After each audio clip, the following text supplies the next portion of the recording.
मैं हूं Salim Gupta. Inspire career academy के इस डिजिटल प्लेटफॉर्म पे एक बार फिर आपका स्वागत है।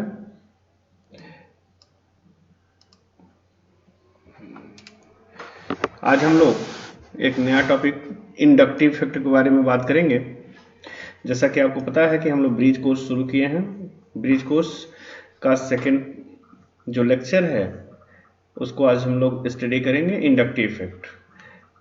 इंडक्टिव इफेक्ट जो है यह जनरल ऑर्गेनिक केमिस्ट्री का बहुत ही इंपॉर्टेंट टॉपिक है, जिसे हम एसिडिटी, बेसिसिटी जैसे ढेर सारे प्रॉपर्टीज को हम एक्सप्लेन कर पाते हैं। तो आइए चलिए स्टार्ट करते हैं हम लोग।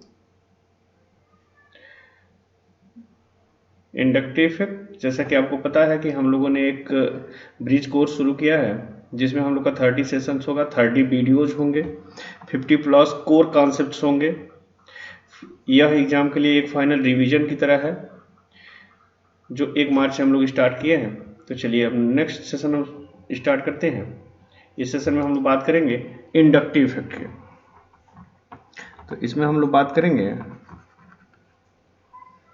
इंडक्टिव इफेक्ट की। इसमें हम बात करेंगे इंडक्टिव इफेक्ट की।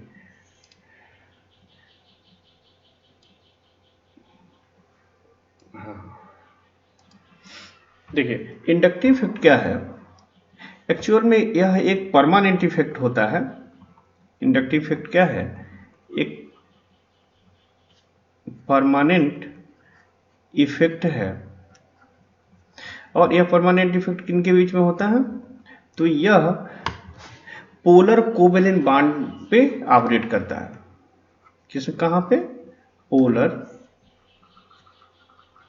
Covalent bond. Polar covalent bond पे यह ऑपरेट करता है और यह एक परमानेंट इफेक्ट है। जैसे कि मान लीजिए हम एक एग्जांपल को देखते हैं। एक एग्जांपल जैसे देखते हैं, एक एग्जांपल, अगर हम हाइड्रोजन और क्लोरीन का बॉन्ड हम देखते हैं तो हाइड्रोजन और क्लोरीन में हम देखेंगे कि हाइड्रोजन की इलेक्ट्रोनेगेटिविटी जो है काफ़ी लो होती है इन कंपेरिजन टू Cl। तो यहाँ पे यह जो कोवलेंट बॉन्ड है, इस कोवलेंट बॉन्ड में वन इलेक्ट्रॉन जो है हाइड्रोजन का है, और जबकि दूसरा जो इलेक्ट्रॉन है यह क्लोरीन का है। यानी कि एक इलेक्ट्रॉन क्लोरीन का है और एक इलेक्ट्रॉन हाइड्रोजन का दोनों मिलकर के कोवलेंट बॉन्ड का फॉर्मेशन किए हैं। अब जब कोवलेंट बॉन्ड का फॉर्मेशन हुआ, वन इलेक्ट्रॉन है, तो इस इलेक्ट्रॉन को कहाँ पे रहना चाहिए? इन बिटवीन हाइड्रोजन और क्लोरीन, दोनों के बीच में रहना चाहिए। लेकिन हम प्रैक्टिकली यह पाते हैं कि जो हायर इलेक्ट्रोनेगेटिव एलिमेंट है, यह बॉन्डिंग पेयर जो है हायर इलेक्ट्रोनेगेटिव की तरफ ओरिएंट होता है, जिससे जो हाइड्रोजन है इस पर पार्शियली पॉजिटिव चार्ज आ जाता है और जो क्लोरीन है इस पर पार्शियली नेगेटिव चार्ज आता है। और अब नेगेटिव चार्ज होने से जो इलेक्ट्रॉन की डेंसिटी है वह वन साइड में शिफ्ट हो जाती है। यानी कि अगर इस तरह से हम देखें, यहाँ पे अगर यहाँ Cl हो और यहाँ H हो, तो इलेक्ट्रॉन की जो डेंसिटी है वो मैक्सिमम कहाँ होती है? क्लोरीन की साइड में। ठीक है। इससे कि क्या होता है, हाइड्रोजन जो है इलेक्ट्रॉन, थोड़ा सा इलेक्ट्रॉन की कमी महसूस होती है, और वहीं Cl जो है इस पे इलेक्ट्रॉन की अधिकता महसूस होती है। ठीक है। तो इस आधार पे हम कह सकते हैं कि इंडक्टिव इफेक्ट क्या है। इंडक्टिव इफेक्ट एक प्रोसेस है, इसे हम क्या कह सकते हैं? The process of electron shifting, the process of electron shifting, the process of electron shifting along a chain, along a chain of atoms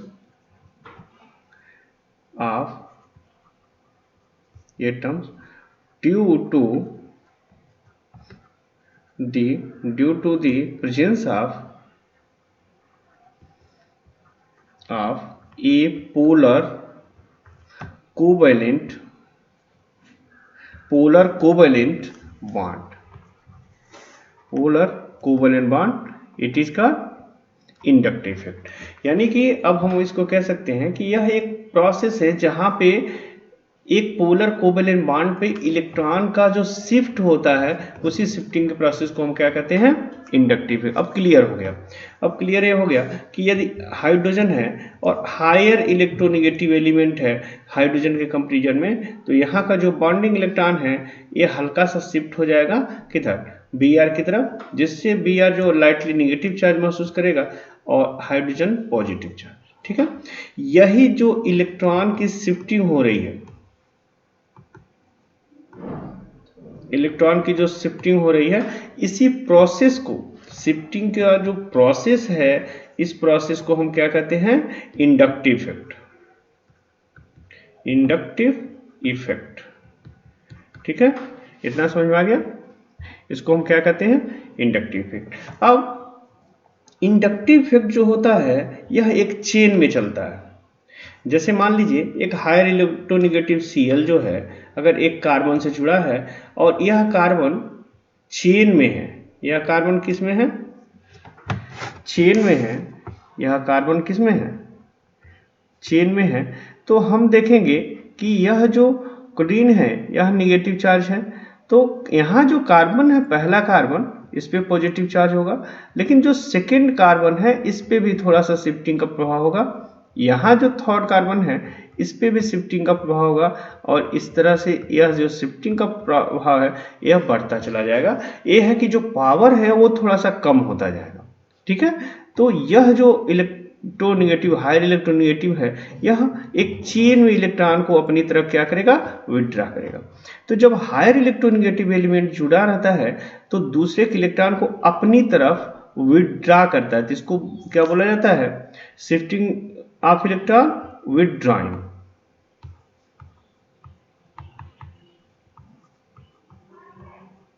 withdrawing. ठीक है, एक दूसरे तरह का सिस्टम होता है, एक दूसरे तरह का सिस्टम है। जैसे मान लीजिए यह कार्बन है, इस कार्बन से CH3 जुड़ा हुआ है, यहाँ भी कार्बन है, यहाँ भी कार्बन है, तो यह जो ग्रुप है यह इलेक्ट्रॉन को विड्रॉ नहीं करेगा, इलेक्ट्रॉन को रिलीज करेगा। और इलेक्ट्रॉन को रिलीज करने से क्या होगा कि जिस कार्बन से यह जुड़ा हुआ है उस कार्बन पे इलेक्ट्रॉन की डेंसिटी को इंक्रीज करेगा, इलेक्ट्रॉन की डेंसिटी को क्या करेगा, इंक्रीज करेगा। और इलेक्ट्रॉन की डेंसिटी का जो इंक्रीज है यह भी एक चेन में चलेगा। ठीक है, तो इस तरह से हम देखेंगे, इस तरह से हम देखेंगे, तो यह दो तरह का, यहाँ पे इंडक्टिव इफेक्ट जो होगा यह 2 टाइप का होगा। तो हम देखेंगे टाइप ऑफ इंडक्टिव इफेक्ट।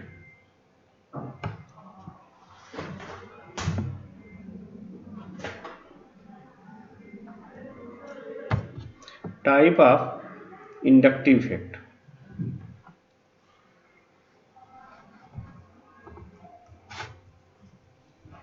यहां हम देखेंगे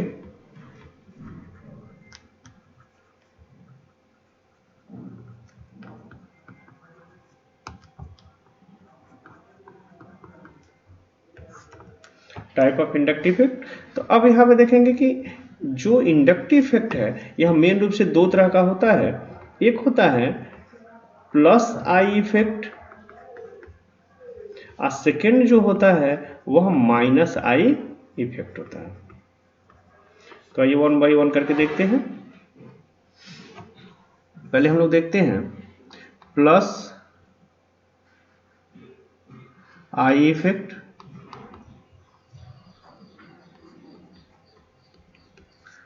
ठीक है। पहले हम लोग देख लेते हैं माइनस आई इफेक्ट, क्योंकि इसमें ज्यादा वेरिएशन है।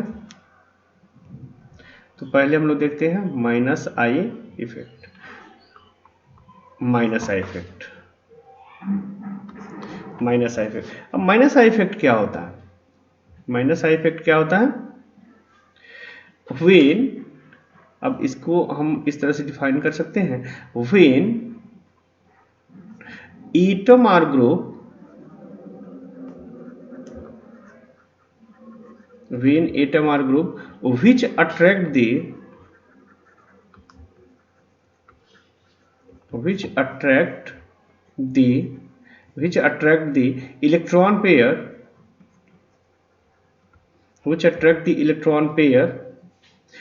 to its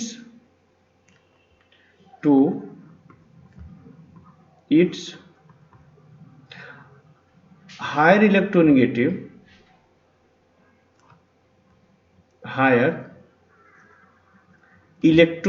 element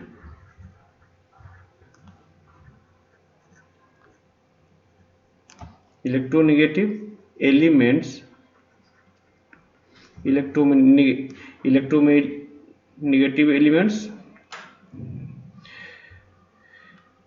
are electron withdrawing by higher electronegative element, are electron withdrawing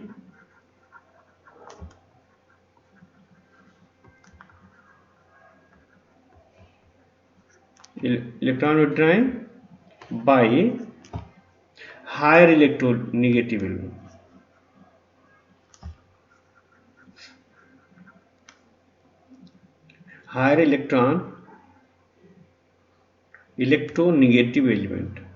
Higher electronegative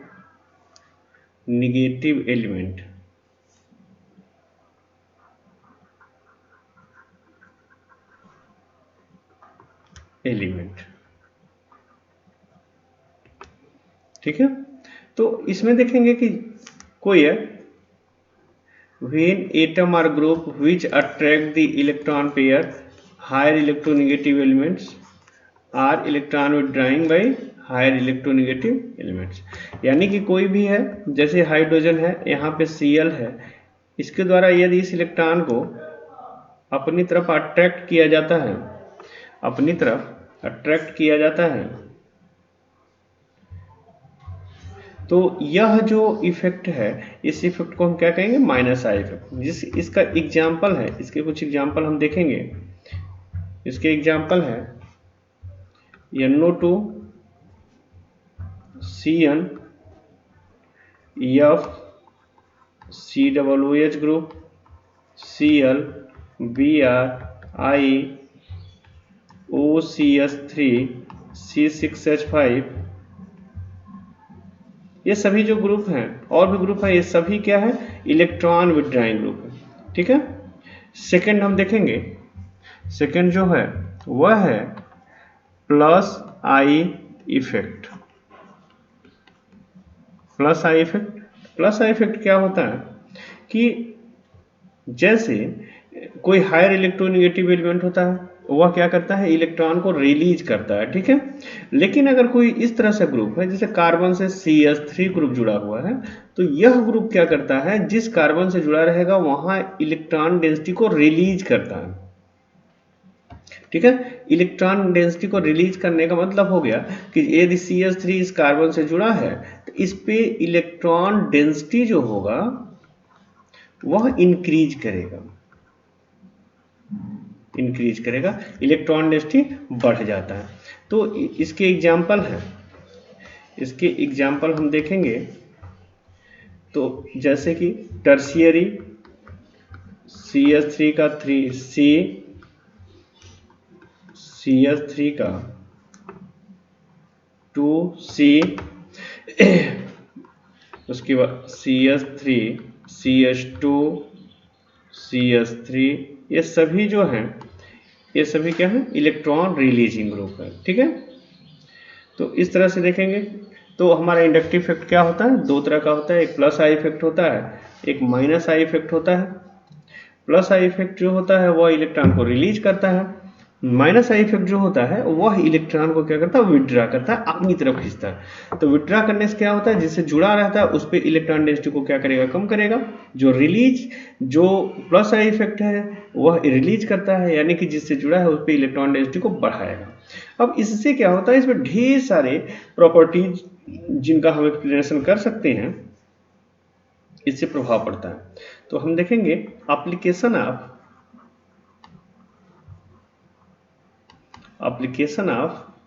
inductive effect.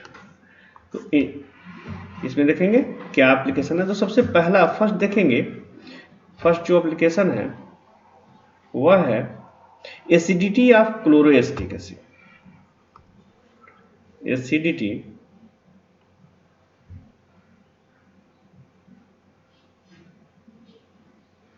Acidity of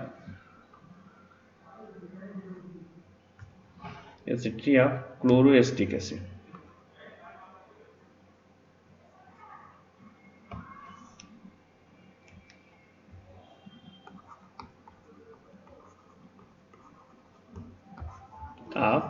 chloroacetic acid.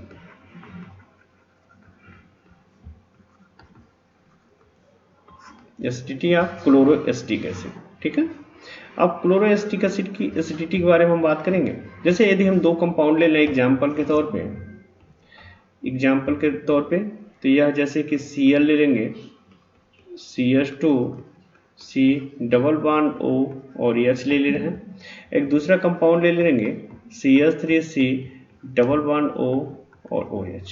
तो जैसे अब यहाँ हम देखेंगे तो यहाँ यह ग्रुप दोनों में कॉमन है, यहाँ पर भी यह ग्रुप जो है यह ग्रुप कॉमन है, और जो कॉमन ग्रुप होता है वो प्रभाव नहीं डालता है। लेकिन एक चीज़ यहाँ हम ध्यान देंगे कि यहाँ पे क्या है, CH3 ग्रुप है और यहाँ CH3 से 1 हाइड्रोजन को रिप्लेस करके Cl ग्रुप जोड़ा गया है। अब देखेंगे कि कोई भी ग्रुप एसिडिक कैसे होता है। तो यहाँ जैसे C डबल बॉन्ड O और EH है, जब यह इस प्रोटॉन को रिलीज करता है, इस प्रोटॉन को रिलीज करेगा, तब यह एसिड की तरह बिहेव करता है। और एसिड की तरह बिहेव कब करेगा, जब यह बॉन्डिंग इलेक्ट्रॉन यहाँ आएगा, ठीक है।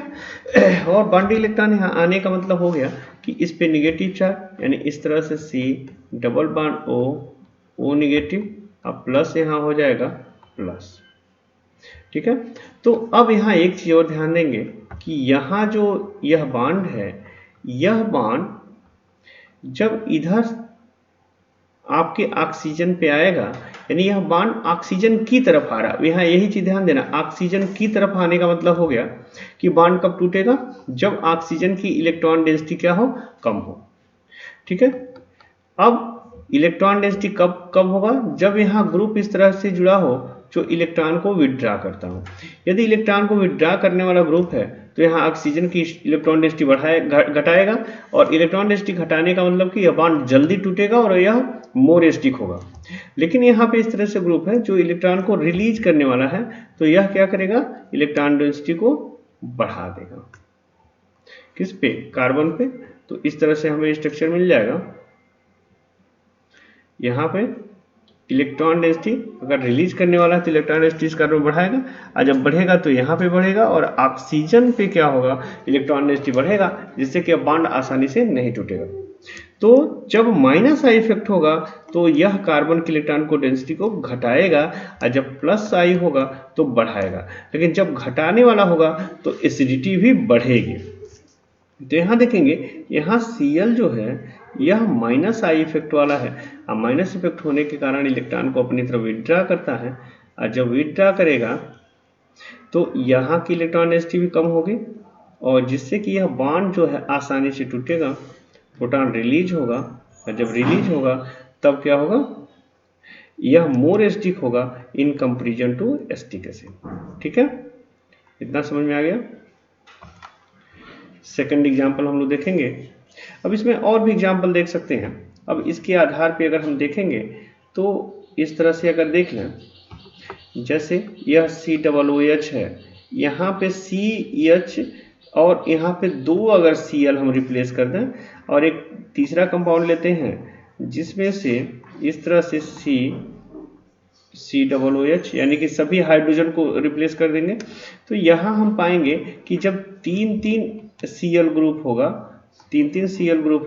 तो यह इलेक्ट्रॉन को बहुत ज़्यादा अपनी तरफ विथड्रॉ करेगा, जिससे कि जो प्रोटॉन है आसानी से रिलीज होगा और यह मोर एसिडिक होगा, ठीक है। तो और भी कुछ एग्जाम्पल हैं जिनको देखेंगे। जैसे कि मान लीजिए फार्मिक एसिड और एसिटिक एसिड को देखते हैं। यहाँ पे आपके पास CH3COOH हो और यहाँ HCOOH हो, तो यहाँ देखेंगे कि यहाँ कोई भी इस तरह का ग्रुप नहीं है जो इलेक्ट्रॉन को या तो विड्रॉ करे या तो रिलीज करे। लेकिन यहाँ पे यह जो CH3 ग्रुप है यह क्या है, यह प्लस आई इफेक्ट है, यानी इलेक्ट्रॉन को रिलीज करता है। रिलीज करने का मतलब एसिडिटी को क्या करेगा, घटाएगा। तो इस तरह से हम देखेंगे फॉर्मिक एसिड, यह जो फॉर्मिक एसिड है और यह जो है एसिटिक एसिड, इन दोनों में देखेंगे तो फॉर्मिक एसिड जो होगा वो मोर एसिडिक होगा in comparison to acetic acid. ठीक है, अब एक और एग्जांपल देखेंगे। अगर अच्छा अटैचमेंट पोजीशन देखेंगे, अगर हम अटैचमेंट पोजीशन देखेंगे तो अलग अलग अटैचमेंट पोजीशन पर भी हम देखेंगे तो उससे एसिडिटी पर प्रभाव पड़ता है। जैसे मान लीजिए 4 कार्बन का अगर हम एक कंपाउंड ले लें CH3 CH2 CH2 COOH, ठीक है, और यहाँ पे एक हाइड्रोजन को हम रिप्लेस कर दें, जो सबसे पहला कार्बन अल्फा कार्बन से अगर हम एक हाइड्रोजन को रिप्लेस करके और यहाँ पे CH हो और यहाँ Cl जुड़ जाए। एक दूसरा हम कंपाउंड लेते हैं CH3 CH CH2 COOH और यहाँ पे Cl जुड़ा हो, और एक तीसरा कंपाउंड हो जहाँ लास्ट वाले कार्बन पे Cl जुटा हो, सभी में CH2 हो, COOH हो गया। ठीक है, तो अब देखेंगे कि चूंकि यहाँ पे 3 के 3 ये सभी क्या है, इलेक्ट्रॉन विथड्राइंग ग्रुप है, लेकिन इस इलेक्ट्रॉन विथड्राइंग ग्रुप पहले में फर्स्ट कार्बन अल्फा कार्बन पे है, दूसरे में अल्फा और बीटा कार्बन पे है, तीसरे में अल्फा बीटा और गामा कार्बन पे। यानी कि इसका जो डिस्टेंस है, डिस्टेंस वह बढ़ता जा रहा है। डिस्टेंस बढ़ने से क्या होगा, डिस्टेंस बढ़ने से जो इलेक्ट्रॉन विथड्राइंग ग्रुप है इसका जो पावर है, यह डिक्रीज करता जाएगा। यह क्या करेगा, डिक्रीज करता जाएगा, और डिक्रीज करने से यह क्या होगा कि जो जितना ही नज़दीकी, जैसे कि अल्फा कार्बन पे यदि है तो यह मोर एसिडिक होगा, उसके बाद यह होगा, और सबसे लास्ट में क्या होगा, यह होगा। यह है अटैचमेंट पोजीशन। अगर इस तरह से देखेंगे एक और कंडीशन बन सकता है, यदि F Cl Br और I इस तरह से अगर इलेक्ट्रॉन विथड्राइंग है तो चूंकि इसमें इलेक्ट्रोनेगेटिविटी देखेंगे तो सबसे ज़्यादा F का होता है, फिर Cl का होता है, फिर Br का होता है और फिर I का होता है। ठीक है, तो इसको हम देखेंगे तो यहाँ पे अगर 4 हमारे पास अलग अलग कंपाउंड है, जैसे मान लीजिए CH3 CH, अगर यहीं पे हम ले लेते हैं, यहाँ पे इस तरह से CH2 COOH है, और यहाँ पे हम F को ले लेते हैं, CH2 है, यहाँ Br ले लेते हैं और यहाँ पे Cl ले लेते हैं, और लास्ट में हम आयोडीन को लेते हैं। तो हम देखेंगे कि यहाँ पे जो जितना ज़्यादा इलेक्ट्रोनेगेटिव होगा उतना ही ज़्यादा इलेक्ट्रॉन को अपनी तरफ विड्रॉ करेगा, और जिससे जो हाइड्रोजन है उतनी आसानी से रिलीज होगा। तो सबसे ज़्यादा यहाँ देखेंगे तो F जो होगा यह होगा, उसके बाद यह क्लोरीन होगा और इस तरह से होगा। ठीक है, यानी कि अगर हम नंबरिंग करेंगे फर्स्ट, सेकेंड, थर्ड और फोर्थ, तो फर्स्ट जो होगा यह मोर एसिडिक होगा, उसके बाद थर्ड होगा, उसके बाद सेकंड होगा और सबसे लास्ट में क्या होगा, फोर्थ होगा। ठीक है, इतना समझ में आ गया। अब एक और देखते हैं बेसिसिटी। बेसिसिटी देखते हैं, जैसे मान लीजिए 2 कंपाउंड यदि हमारे पास है NH2 पहले देखते हैं NH3 अगर लेते हैं, NH3 लेते हैं जिसमें अमोनिया है, और एक दूसरा कंपाउंड लेते हैं NH2 और इसके साथ CH3 जोड़ लेते हैं। ठीक है, अगर CH3 तो यहाँ इनके पास लोन पेयर ऑफ इलेक्ट्रॉन है, दोनों में लोन पेयर ऑफ इलेक्ट्रॉन है, इस दोनों क्या करेंगे, लोन पेयर ऑफ इलेक्ट्रॉन को डोनेट कर सकते हैं, जिससे क्या होगा कि दोनों बेसिक कैरेक्टर शो करेंगे। लेकिन यहाँ पे देखेंगे जब यह इलेक्ट्रॉन को रिलीज करेगा तो यहाँ एक परमानेंट इलेक्ट्रॉन को विड्रॉ करने के लिए, इलेक्ट्रॉन को रिलीज करने के लिए हमारे पास प्लस आई इफेक्ट वाला ग्रुप है, जबकि इनके पास कोई ग्रुप नहीं है। तो यहाँ देखेंगे यह जब इलेक्ट्रॉन डेंसिटी को अपना रिलीज कर देगा तो उस समय भी इसके इलेक्ट्रॉन डेंसिटी कुछ मेंटेन किए रहेगा, इसलिए यह क्या है, यह मोर बेसिक है। ठीक है, तो इस तरह हम देखेंगे कि इंडक्टिव इफेक्ट और उसके प्रभाव। ठीक है, आइए नेक्स्ट टॉपिक पे फिर मुलाकात होगी एक नए टॉपिक के साथ। Okay, thank you.